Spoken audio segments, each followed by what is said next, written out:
Bienvenue dans cette première émission de Inspiration prophétique.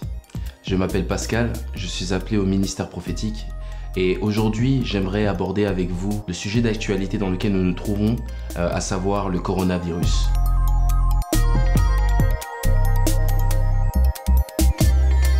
J'aimerais nous encourager et à nous dire la chose suivante. Vous savez, lors de la création, la parole nous dit dans le livre de Genèse que au commencement Dieu créa les cieux et la terre, que la terre était informe et vide. Le mot informe et vide en hébreu tohu bohu veut dire le chaos. Lorsque Dieu créa les cieux et la terre, il y avait du chaos. Mais la parole de Dieu déclare que après cela, le Saint-Esprit se mouvait au-dessus des eaux. Tout ça pour dire que le chaos et l'environnement qui n'est pas forcément initié par Dieu, mais qui est choisi par Dieu pour le mouvement du Saint-Esprit, afin que la parole de Dieu soit déclarée et que la puissance créatrice de Dieu se mette à l'œuvre. Alors j'aimerais encourager quelqu'un pour dire que quel que soit le chaos dans lequel nous nous trouvons au jour d'aujourd'hui concernant le coronavirus, j'aimerais nous encourager en tant que frères et sœurs en Christ à comprendre que c'est une opportunité sans précédent pour pouvoir être la lumière de ce monde, pour pouvoir être inspiré par le Saint-Esprit qui se mouve et pour pouvoir déclarer des paroles d'encouragement autour de nous, pour pouvoir apporter de l'espoir, l'espoir de l'évangile autour de nous. Enfants de Dieu, c'est le temps au jour d'aujourd'hui, dans ce contexte de crise au niveau de ce virus, de pouvoir manifester la lumière de Dieu. Aussi, j'aimerais apporter un éclairage et un encouragement supplémentaire en disant ceci, c'est qu'à chaque fois que l'ennemi paraît pour détruire, cela n'est que l'indication que Dieu est en train d'agir. La parole de Dieu nous dit dans Jean 10:10 que l'ennemi vient pour égorger, dérober et détruire. Mais que Dieu, lui, est venu afin que nous ayons la vie et la vie en abondance.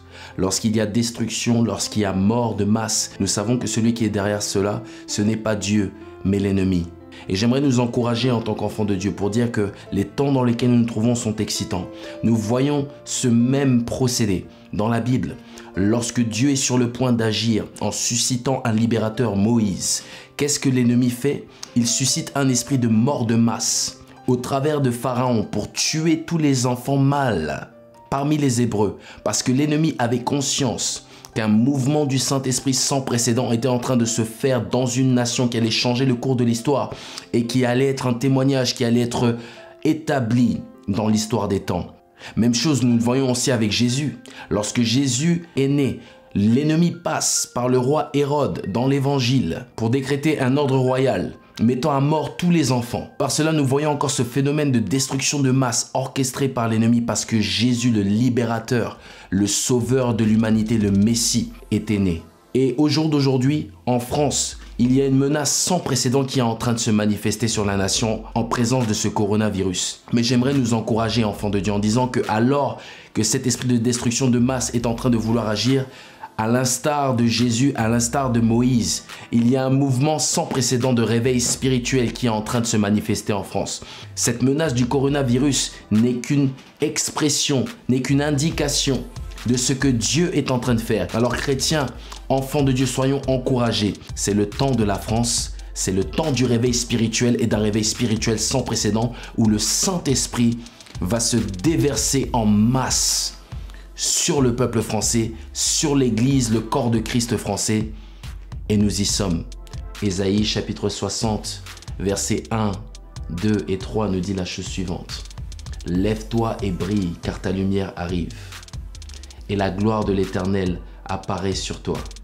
Les ténèbres couvrent la terre, mais sur toi l'Éternel paraît. Sur toi l'Éternel paraît. Sur toi l'Éternel paraît. »